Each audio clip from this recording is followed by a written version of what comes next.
시편 143편 5절에서 6절 말씀인데요. 같이 읽고 오늘 성화된 생각은 계시의 통로가 된다라는 이야기 같이 말씀 나눠보려고 합니다. 5절에서 6절 같이 한 목소리로 읽겠습니다. 내가 옛날을 기억하고 주의 모든 행하신 것을 읊조리며 주의 손이 행하는 일을 생각하고 주를 향하여 손을 펴고 내 영혼이 마른 땅같이 주를 사모하나이다. 아멘, 아멘. 자, 순서지 보시면서 같이 말씀 나눌 건데요. 오늘은 성화된 생각은 계시의 통로가 된다라는 제목으로 침묵기도, 묵상기도를 구별해서 조금 설명을 좀 해보려고 합니다. 지난주 나눔부터 먼저 하고요. 그럼 같이 넘어가도록 할게요. 그냥 복습하는 거 괜찮으시죠? 네, 그냥 같이 듣는다 생각하시고 혹여 여러분이 떠오르는 것도 해서 지금까지 나눠드린 프린트물 같이 쭉 한번 점검해 보시면 아마 도움이 되지 않을까 저는 생각하는데 어떠실까 모르겠습니다. 보겠습니다. 지난주에는 침묵기도에 대해서 나오면서 기도에서도 침묵은 금이다 라는 말씀 나눴습니다. 1번 볼까요? 침묵기도는 교회가 회복해야 할 유산이다. 그 앞에 우리가 그렇게 쓰자고 그랬죠. 개신교회. 네. 캐톨릭에서는 이 침묵기도에 대해서 아직도 잘 활용하고 있는데 우리가 이 침묵기도에 대해서 놓쳤다. 그런데 그런 얘기 이제 계속 해야 될 반복될 얘기긴 하지만 침묵기도와 말 없이 기도하는 건 다르다. 그죠? 말 못하는 기도와 침묵기도는 다른 겁니다. 그래서 많이 아는 사람은 그러니까 빈수레가 요란하다고 오히려 어찌 보면 더 깊은 기도에 들어가면 침묵하는 사람들도 있지만 또 다른 말로는 아무것도 알지 못해서 무슨 말을 해야 될지 몰라서 말을 안 하는 경우도 있죠. 그거는 굉장히 큰 차이가 있습니다. 그래서 그 부분을 설명할 때 꼭 그걸 얘기해 줘야 됩니다. 교회를 나오는 분들 중에 초신자가 꼭 교회 기도를 소리내서 해야 돼요 라고 묻는 사람들이 있어요. 근데 꼭 그래야 되는 건 아니지만 그렇다고 소리를 안 내서 기도하는 걸 먼저 배우면 나중에 진짜 침묵 기도를 배울 수가 없기 때문에 그래서 오히려 그렇게 말하는 분이 있다면 먼저 말하면서 기도하는 걸 먼저 배우고 그 다음에 침묵 기도를 배우면 좋겠다고 이야기하시면 좋겠습니다. 그러니까 그것이 꼭 맞는 건 아니지만 그러나 어떻게 하나님께 언어로 내가 나의 뜻을 전달할 수 있는지를 먼저 배운 후에 그 다음에 조용히 기도하는 것이지 그냥 말 없이 가만히 앉아있는 게 그게 마치 대단히 특별히 좀 점잖고 좋아 보이는 기도 아니라는 것 그 분명히 알려줄 필요가 있죠.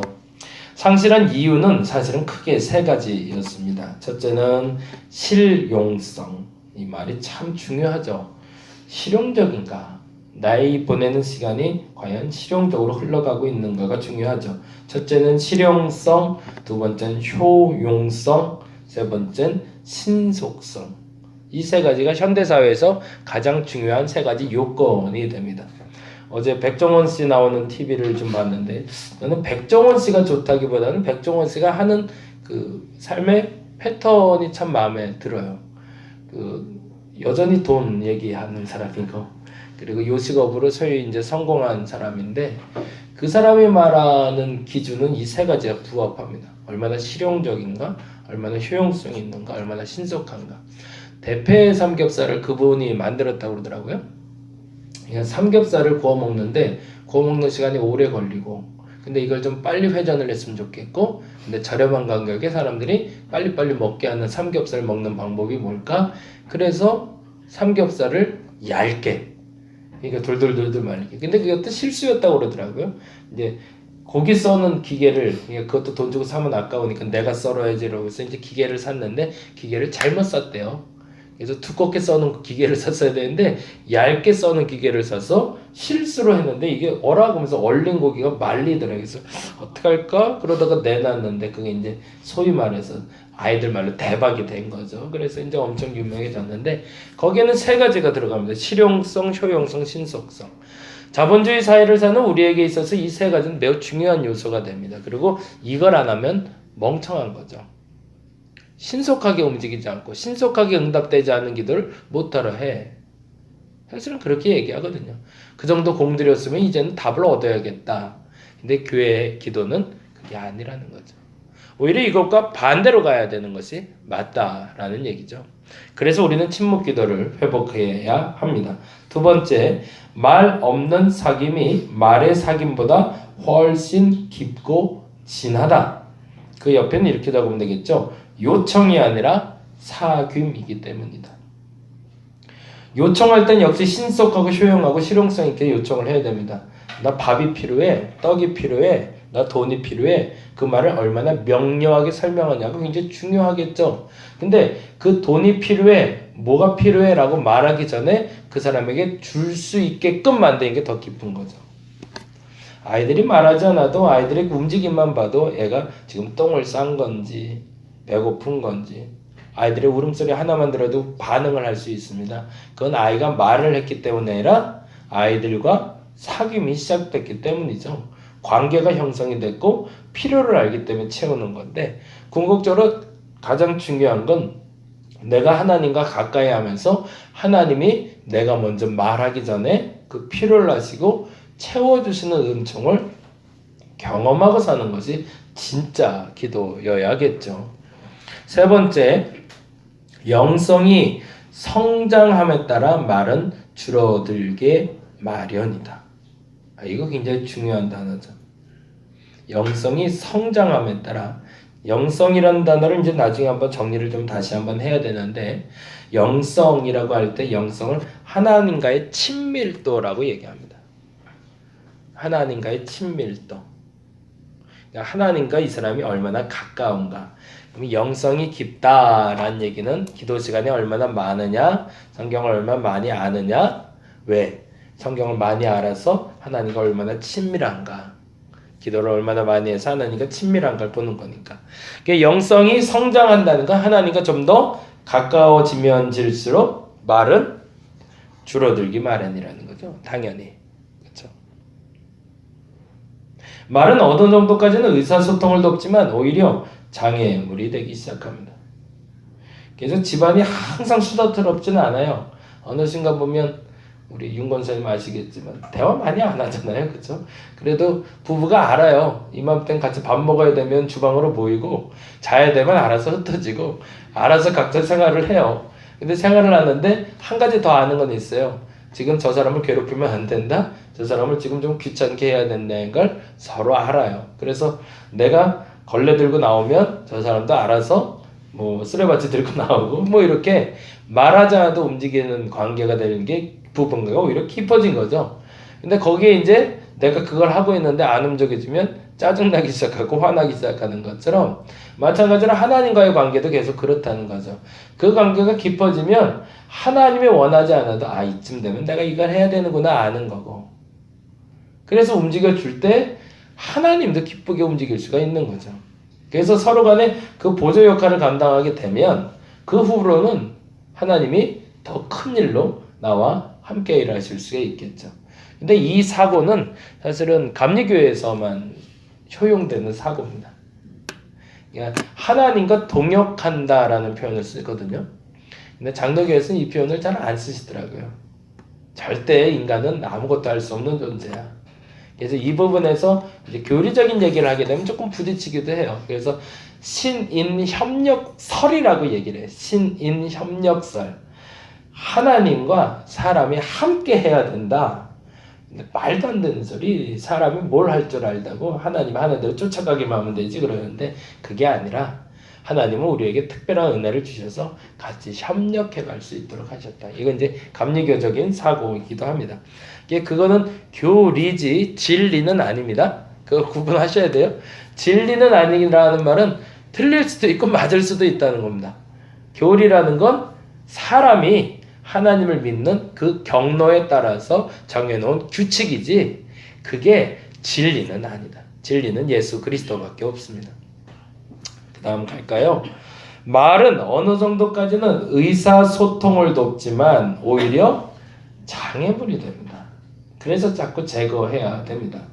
사실은 이 장애물이 되는 말들이 많아져서 교회가 사분오열되고 찢어지고 아프고 상처되고 하는데, 이게 오히려 교회에서 하는 말을 반만 줄여도 교회가 지금보다는 건강할 겁니다. 근데 교회에서 쓸데없는 얘기를 너무 많이 하게 되죠. 그래서 웃지 못할 얘기들을 많이 하잖아요. 그 뭐 십자가를 뭐 빨간색으로 해야 되냐 파란색으로 해야 되냐, 그것 때문에 교회 갈라져 갖고 뭐 나왔다는 얘기도 있고, 휘장을 해야 되냐 말아야 되냐, 피아노가 있어야 되냐 말아야 되냐, 그런 거 싸우다가 나왔다는데 그게 정의는 아니잖아요. 그렇죠?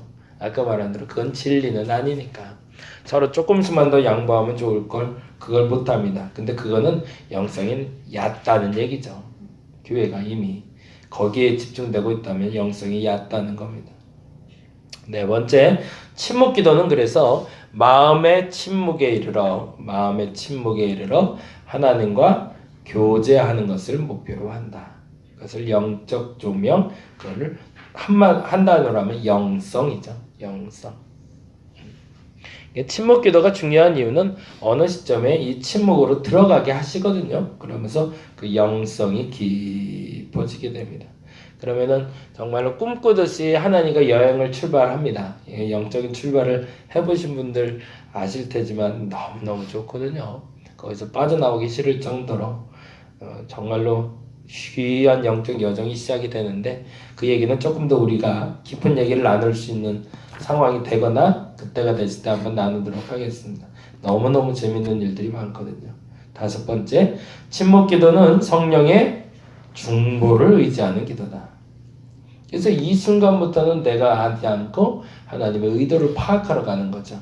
근데 그 의도를 파악하는 데 있어서 중보 역할을 하는 분이 성령이시라는 거죠. 요청이 아니라 사귐이기 때문에. 그래서 누군가가 무엇인가의 필요를 채우고자 할 때 그 필요를 말하지 않아도 채워줄 수 있는 상태. 근데 그게 불편해서 서로 말하지 않고 지내는 게 아니고, 그쵸? 그 또한 구별해야 되죠. 서로 불편해서 말하지 않는 것과 알아서 해줘서 말하지 않는 건 큰 차이가 있습니다.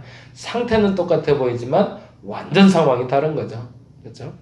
둘이 같이 살아도 같이 살지 않는 것처럼 사는 사람들이 있고, 둘이 한 몸이 따로 떨어져 있는데도 한 몸처럼 살아가는 사람이 있으니까 그 마음을 잘 이해하시면 좋겠습니다. 침묵 기도의 방법, 늘 그렇지만 시간과 공간, 시간적, 공간적으로 여유 있는 환경을 만들어야 됩니다. 저는 여기에 대한 확신은 있습니다. 하나님께 드린 시간 하나님 결코 버려지지 않게 하십니다.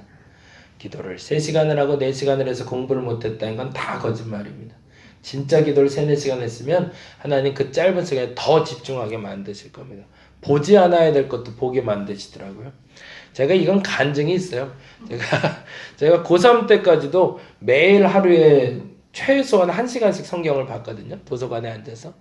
근데 물론 성경을 봤냐, 그것도 또 간증이 한데, 그냥 성경보다 잠들어요. 성경보다 잠들고. 근데 성경을 1시간 보면서 어떻게 봤냐면, 성경이 집중될 때까지 봤어요.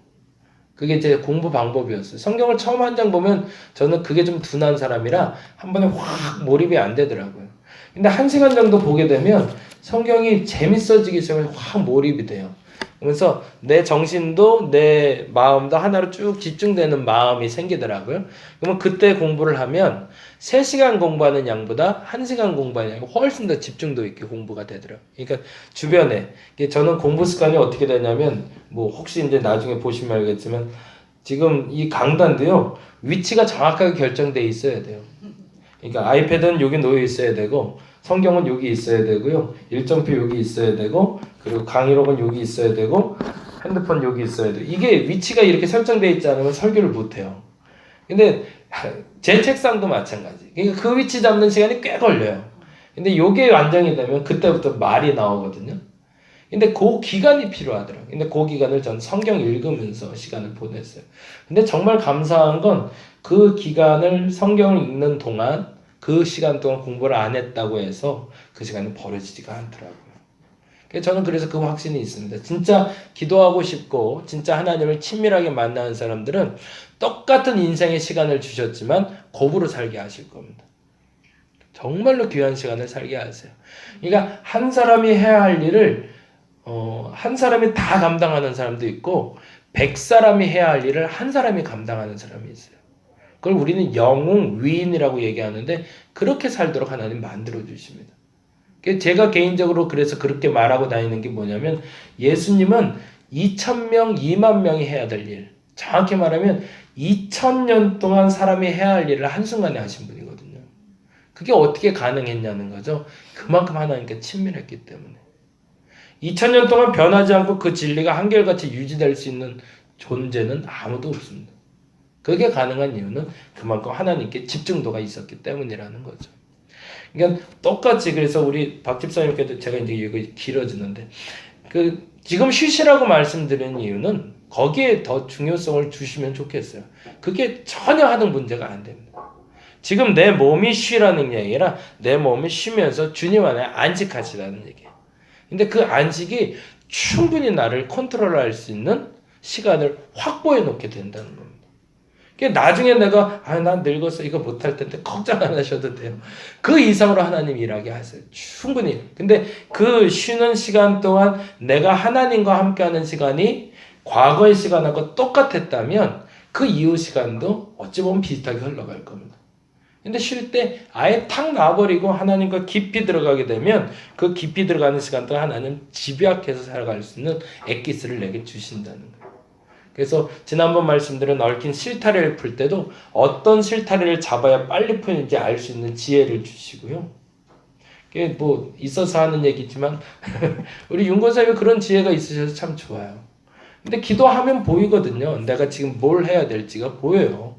사실은 그 지혜는 기도를 통해서 얻는 거지 다른 걸 통해서 얻는 게 아니라 다른 사람이 10번 움직일 거를 동선을 2-3개만 움직여도 될 만큼 빨리빨리 지혜롭게 갈 수 있는 공식들을 내 머릿속에 만들어내기 시작합니다. 근데 그거는 학자들도 밝혀냈잖아요. 우리가 인생을 살면서 가장 머리를 많이 쓰고 산 사람을 에디슨이라고 얘기하잖아요. 그리고 지난번 말씀드린 대로 에디슨이 80년을 살면서 15일에 하나꼴로 발명을 했다니까. 평생을 살면서 80년에 15일에 한 개꼴이면 도대체 몇 개? 2천만 개가 되나? 하여튼 어마어마한 발명품을 낸 사람이 아인슈타인의 에디슨 같은 사람들이 뇌를 10%를 채 못 쓰고 죽는다잖아요. 10%도 채 안 되는 하나님이 주신 그 귀한 뇌에 10%도 못 쓰고 우리가 인생을 사는데 그것도 뛰어난 천재들이 우리는 실질적으로 1%나 2%도 안 쓰고 갈 수도 있다는 얘기죠. 근데 그거를 극대화시켜주는 소위 말해서 초능력이라는 부분을 하나님이 끌어주신다는 거예요. 그게 이제 우리가 말하는 기적도 나타나기 시작하고 이적도 나타나고 소위 말해 능력 경험했다고 하는 것들은 사실은 우리에게 주신 잠재적인 능력을 하나님이 충분히 깨우셔서 하나님의 일로 바꾸어 주시는 과정인데 그만큼 이 개발할 수 있는 시간으로 기도 시간과 말씀을 보는 시간을 주셨는데 그 시간에 우리가 투자를 안 하고 사는 거죠. 저는 그거에 대한 확신은 있어서 그래서 말씀드리는 거거든요. 성경 보라고 얘기하는 거고 기도하라고 얘기하는 건 그냥 애다르니까 속상하니까 원망하고 싶어서 탄식하고 싶어서 주님께 나오라는 것이 아니라 그 마음을 다 이제는 정리를 해서 진짜 하나님의 쓸만한 마음과 생각을 만들어서 마음껏 하나님이 사용할 수 있도록 그 시간을 살아보자는 거죠. 그리고 저희 아버지가 늘 고백하셨던 그 고백인데 저는 그 고백을 평생 잊지 못할 것 같아요. 저희 어머님 돌아가셨을 때 했던 고백인데 난 이제 할 만큼 했다라는 얘기. 그게 예수께서 하신 얘기잖아요. 다 이루었다. 얼마나 멋있어요. 마지막엔 그러고 세상 떠났으면 좋겠습니다.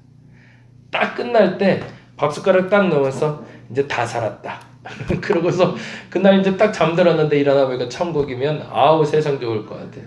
그거 목적 두고 살아야 되는데 근데 이렇게 숟가락 딱 넣자마자 죽는 것도 좋지만 그때 한마디 이제 다 살았다. 할 거 다 했다. 얼마나 멋져요. 그렇죠? 내 인생 살면서 할 거 다 했다. 근데 할 거 다 했다가 하나님이 하라는 대로 하면서 난 할 도리 다 했다. 이제 니들 몫이다. 라고 딱 얘기하면서 갈 수 있으면 정말 세상에서 가장 멋진 유언이 되지 않을까. 근데 그러자면 하나님께 시간을 잘 투자해야 된다는 거죠. 근데 사람들이 이 투자가 얼마나 가치 있는 건지 모르니까 투자를 안 하고 사는 게 세상 안타까운데 그러니까 뭐 경험하기 전에는 알아지는 게 아니니까.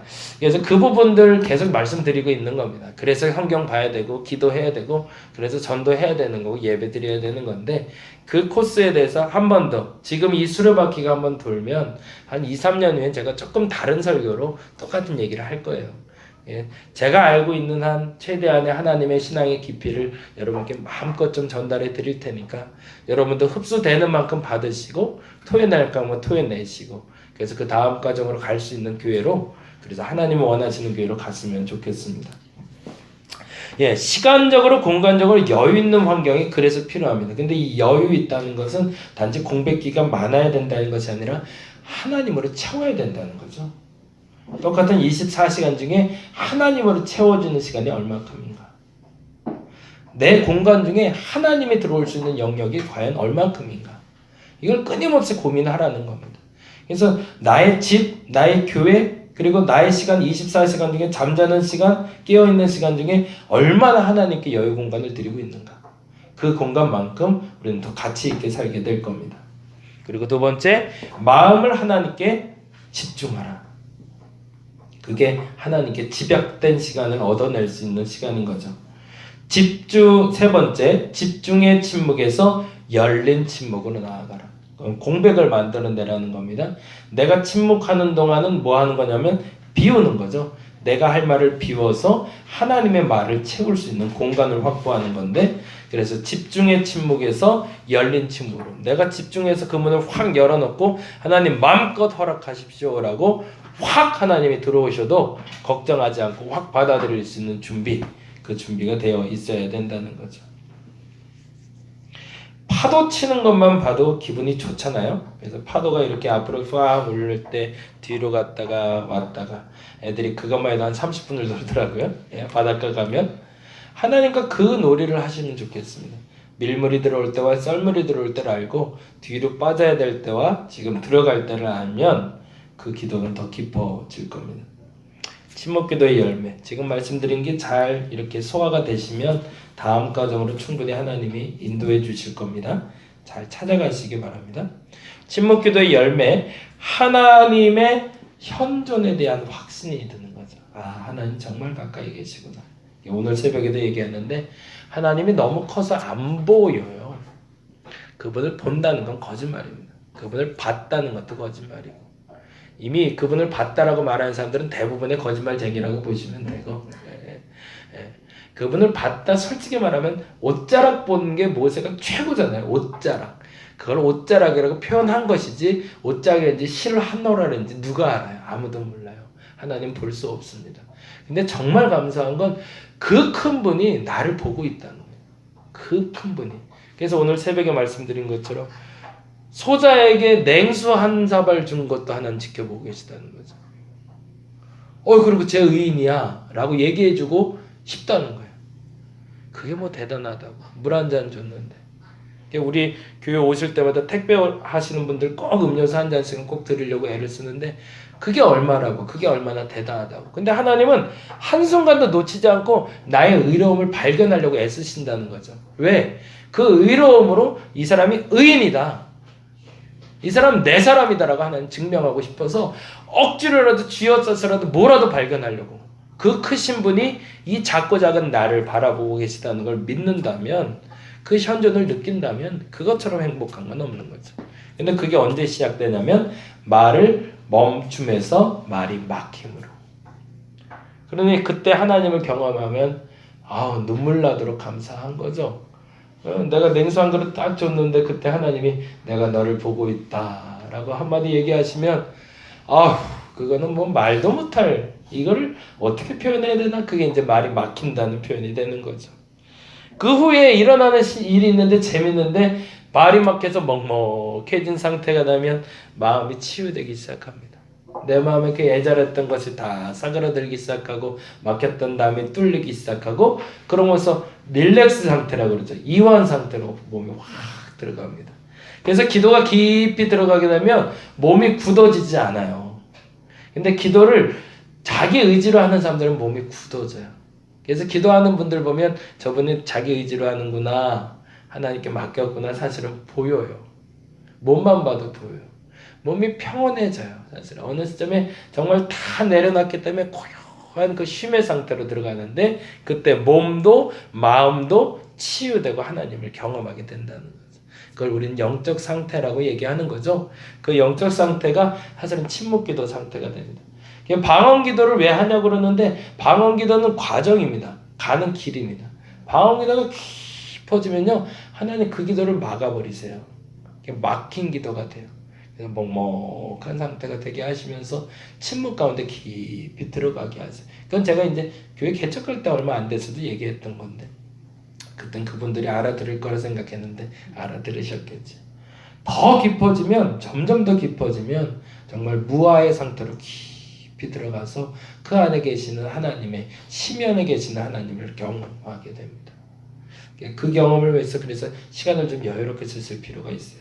너무 바쁜데 그렇게 바쁘게 살 필요 없다는 거죠. 왜? 시간조차도 하나님이 창조하셨으니까. 근데 시간을 창조하셨다는 걸 우리가 자꾸 망각해요. 그리고 그 시간은 내가 만들어 간다고 생각해요. 계획표는 내가 시간을 짜는 거잖아요. 근데 그건 주신 걸 짜는 거지 주지도 않는 시간 짤 수는 없잖아요. 공간적으로도 시간적으로도 하나님이 창조하셨습니다. 그래서 그 시간을 살아가시면 돼요. 침묵기도라는 건 그런 거다라고 얘기했는데 그거가 반대되는 개념은 아닌데요. 개념이 조금 다른 게 있는데 그게 묵상기도라는 겁니다. 성화된 생각은 계시의 통로가 된다. 잠깐 볼게요. 말이 조금 말긴 했지만 중요한 단어들이니까 여러분 잘 집약해서 들으시면 되겠습니다. 조금 긴 문맥이지만 천천히 한번 받아 적어볼게요. 제가 읽을게요. 많은 사람들이 침묵기도를 묵상기도와 혼돈하는데 뭐 침묵이나 묵상이나 똑같은 거지 사람들 그렇게 보는데 정의하자면 이건 좀 말이 좀 어려워요. 그냥 어려우니까 그냥 적어놓으세요. 침묵기도는 최종적으로 마음의 침묵과 정신적인 활동의 정지에 이르러 하나님의 임재를 경험하며 교제하는 것을 말한다. 아까 말한 대로 깊은 심연으로 들어가는 건데 묵상기도는 마음과 정신의 활동을 가장 높은 상태로 끌어올리는 것을 목표로 하는 것을 말한다. 뭐가 다른 거죠? 침묵기도는 아래로 내려가는 거라면 묵상기도는 위로 올라가는 거죠. 그러면 도구가 다르겠죠? 네, 도구가. 기도라는 도구를 통해서 하는 것이 침묵기도라면 묵상기도는 말씀이라는 도구를 이용하는 겁니다.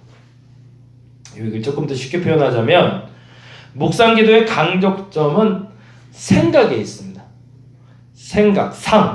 생각을 위한 침묵이고요. 머리를 비우는 작업을 하는 겁니다. 머리를 비워서 머릿속에 하나님에 대한 생각으로 채우는 것이 묵상기도라면 침묵기도는 그러니까 묵상기도의 강조점은 생각을 위한 침묵이고 침묵기도는 침묵할 침자가 빠져들다라는 뜻이에요. 빠져들기 위한 비움이 침묵기도입니다. 이게 조금 더 쉽게 설명한 것 같은데 묵상기도는 머리를 깨우는 것이 아니라 머리를 비우는 거라면 침묵기도는 마음을 깨우는 것이 아니라 마음을 비우는 거죠. 그걸 다시 한번 설명합니다. 침묵기도가 정신활동의 정지를 말한다면 묵상기도는 정신활동의 극대화를 말하는 것이다.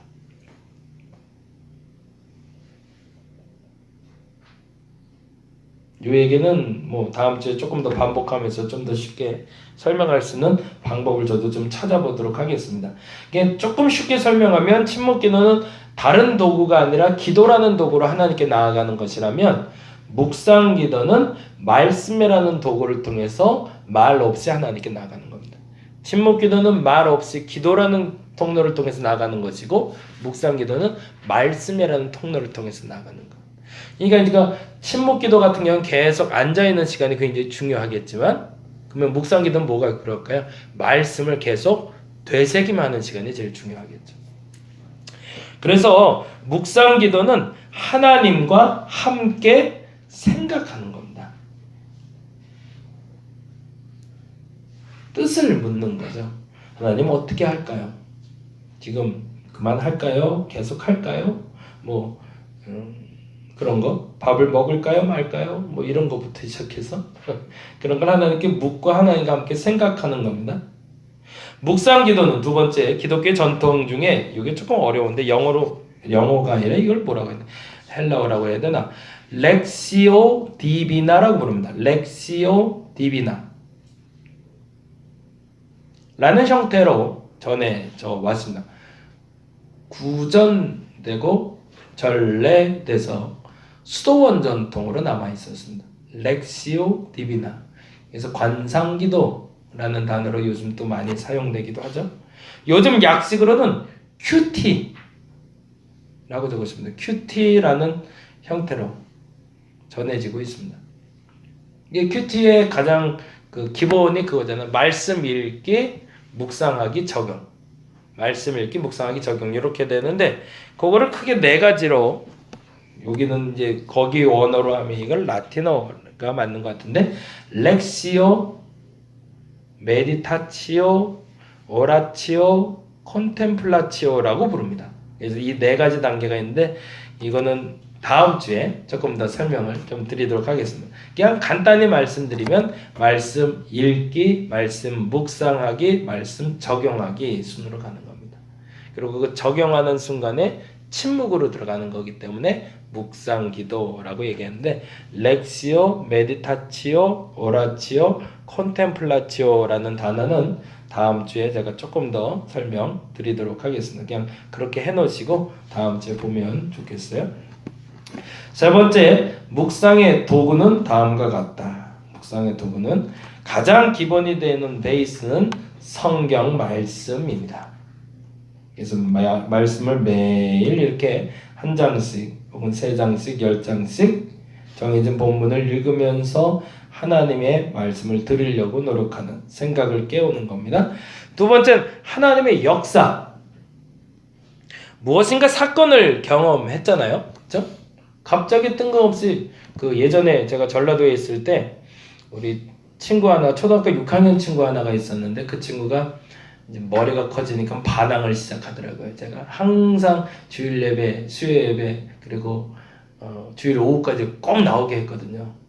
근데 제가 좀 변했어요. 그래서 그 다음부터는 이렇게 강요 잘 안 하는데 그래서 막 그랬어요. 그때는 혈기가 있을 때나 예배 시간에 떠들거나 까불면 막 성경 집어 던지고 막 그랬거든요. 예배 시간에 까분다고 막 그러면서 나가버리라고 두 번 다시 오지 말라고 그러고 다음 주에 안 오면 왜 안 오냐고 막 혼내고 막 그랬는데 그 친구가 그래도 감사하게 잘 컸어요. 너무너무 잘 커져서 너무 감사한데 어느 날은 꾀가 났나 봐요. 이 친구가 수요일날 저녁에 7시 반 8시에 예배했는데 너무 오기가 싫더래요. 근데 이제 본인 생각이 그런 거예요. 지금 이 버스 정류장에 내리면 교회를 가야 돼요. 요걸 지나가면 핑계가 생기는 거예요. 아유 버스가 지나갔어요. 얘가 고민을 했대요. 그래서 버스 정류장에 바로 앞에가 이제 교회예요. 그래서 갈까 말까 갈까 말까. 아우 너무너무 화가 나더래요. 어떻게 해야 되나. 야 어떻게 할까 그러다가 아이 그래도 교회 가야지. 그러고서 이제 터덜터덜 그냥 천천히 정말로 내리기 싫은 결정을 하고 뒤에서 팍 내렸대요. 근데 내리는 순간에 뒤에서 트럭이 와서 버스를 그대로 들이가 16명인가 타고 있었는데 전체가 다 병원에 입원을 했어요. 얘가 깜짝 놀란 거예요. 자기가 이러고 발을 내딛자마자 뒤에서 와서 트럭이 와갖고 버스가 확 밀리는 걸 보니까 기겁을 하고 그 꽝 소리가 나더라고요. 저도 교회에 있는데 그 정도로 크게 들렸어요. 그리고 이게 뭔가 근데 밤이니까 시골은 어둡잖아요. 그래서 몰랐는데 이 친구가 목사님 큰일 났대. 왜 그러냐고 그래서 무슨 일이라고 했더니 아니 내가 교회 오려고 그러면서 이제 얘기하는데 생각하다 보니까 자기도 이상한 거예요. 그래서 아니 내가 교회를 안 오려고 그랬다가 이 얘기를 하더라고요. 오려고 그래서 탁 내리다 보니까 갑자기 꽝 하다 보면 사람들이 다 입원해. 친구들도 입원하고 좀 다 병원에 실려갔다는 거예요. 예배 드리길 잘했다고 그러고 와서 예배를 드리더라고요. 알지 못하지만 그게 사고가 났다 안 났다가 중요한 건 아니고 그런 사건을 통해서 하나님을 우리는 경험하게 합니다. 그러면 그때 묵상하는 거죠. 왜 그 일이 있었을까? 그리고 발견하길 원하십니다. 하나님 나를 인도해 가시는구나. 또 하나 예수님의 생애와 말씀을 통해서 묵상합니다. 예수님의 생애와 말씀. 이 부분이 중요한데요. 이게 이제 사순절, 부활절, 성탄절, 뭐 이런 절기들, 교회력이라고 하는데 선친들이 참 좋은 지혜를 발휘해서 그 시간마다 예수 그리스도의 행적을 담아놨어요. 그래서 지금 3월, 지금 이번 수요일부터, 오늘부터 시작해서 4월 20일 부활주일까지 그 기간을 사순절이라고 해서 고난을 당하신 예수님에 대해서 묵상하는 시간을 갖습니다. 부활절에 예수 그리스도의 부활하심에 대해서, 성탄절에 예수님의 나심에 대해서, 성탄절 다음 주부터 주연절이라고 해서 예수 그리스도의 현현에 대해서 묵상하는 절기를 만들어놨어요. 그리고 그 날에 맞춰서 예수님을 묵상하는 거죠. 그리고 그 묵상을 통해서 기도하게끔 만드는 과정을 교회력이라고 만들어 놓고 그 일정에 따라서 우리는 움직이고 있습니다. 그게 묵상의 도구죠. 마지막, 이걸 볼 수 있는 눈이 열리면 조금 영안이 열리고 영적인 세계를 아는 분인데, 선하고 아름다운 모든 것을 통해서 하나님을 볼 수 있습니다. 왜 그럴까요? 하나님 본래 선하고 아름다운 분이니까. 선의 근원지를 찾아가는 겁니다. 좋은 일이 발생했어요. 좋은 마음을 가지고 있어요. 근데 그 좋은 마음을 가진 게 당신이 원래 갖고 싶어서 가진 게 아니라 하나님이 주셨다는 걸 알아가게 하는 거죠. 그래서 예수 믿지 않는 사람들 중에도 착한 마음을 가진 사람들이 있어요. 그건 뭘까요? 하나님의 성품을 갖고 있는 사람이죠. 근데 그들이 왜 예수를 안 믿을까요? 아직 하나님을 발견하지 못했기 때문이죠. 그러면 그들을 전도하는 방법은 뭘까요? 그들이 가진 그 착한 성품이 근원이 하나님임을 알려주는 거죠. 너의 그 선함은 너의 가지고 있는 천성이 아니라 그 천성이란 단어의 그 근원은 하나님이셨어 라고 말해줄 수 있는 것. 그래서 그것을 발견해 갈 수 있는 과정 속에 우리는 소위 관계전도라는 걸 통해서 당신 마음속에 이미 하나님이 계셔. 근데 그 하나님을 당신을 만난다면 당신 삶이 달라질 수 있어 라고 전하는 것이 전도인 거죠. 그래서 묵상한다 라는 것은 단지 성경 말씀을 읽고 깨닫는다로 끝나는 것이 아니라 전도할 수 있는 사람이 되는 겁니다. 온 세상에 퍼져 있는 그 선하고 아름다운 것을 통해서 하나님의 섭리를 발견하는 것, 그것을 우리는 묵상 기도라고 얘기합니다. 오늘 이 시간 그 묵상 기도를 시작하시기 바랍니다. 개념이 좀 어렵긴 한데 정리가 조금 되셨으리라 믿고 같이 기도하는데, 오늘은 들은 말씀을 가지고 묵상하겠습니다. 들은 말씀 중에 오늘 부딪혔던 것, 내 마음에 부딪히고 내 마음에 알게 하셨던 걸 먼저 기도하셨으면 좋겠습니다. 그리고 그 기도 가운데서 내가 지금 해야 할 일을 찾아내는 것까지가 묵상입니다. 내가 이 마음이 부딪혔는데 이것 때문에 지금 내가 이것을 해야겠다라는 결단까지 가는 걸 우리는 묵상 기도라고 얘기합니다. 그 전까지는 과정이 필요할 텐데 그 과정을 통해서 오늘 제목처럼 성화된 생각, 그래서 변화된 그 생각이 계시의 통로가 돼서 하나님의 마음을 담은 통로가 돼서 하나님의 일을 하게 해달라고 같이 기도하는 한 날 되시기를 간절히 바랍니다. 기도하겠습니다. 하나님, 이제 묵상으로 들어가고자 합니다. 주신 말씀을 되새김해 봅니다. 내게 왜 그 말씀을 주셨는지, 그 말씀을 들을 때 내 마음이 왜 부딪혔는지 알게 하여 주옵시고, 부딪힌 그 마음을 가지고 내가 지금 어떻게 살아내야 되는지, 무엇을 해야 되는지를 알게 하여 주시옵소서. 주의 거룩함을 위해서 오늘도 새로운 여정이 아닌 올바른 여정을 출발하고자 합니다. 말씀을 주신 이유, 기도해야 되는 이유 알게 하여 주시고, 내게 주신 주의 음성대로 순종하며 오늘도 기도하게 하여 주시옵소서. 이제 기도합니다. 깊이 임재하여 주시옵소서. 감사합니다. 고마우신 예수님 이름으로 기도드렸습니다. 우리 다 같이 기도하겠습니다.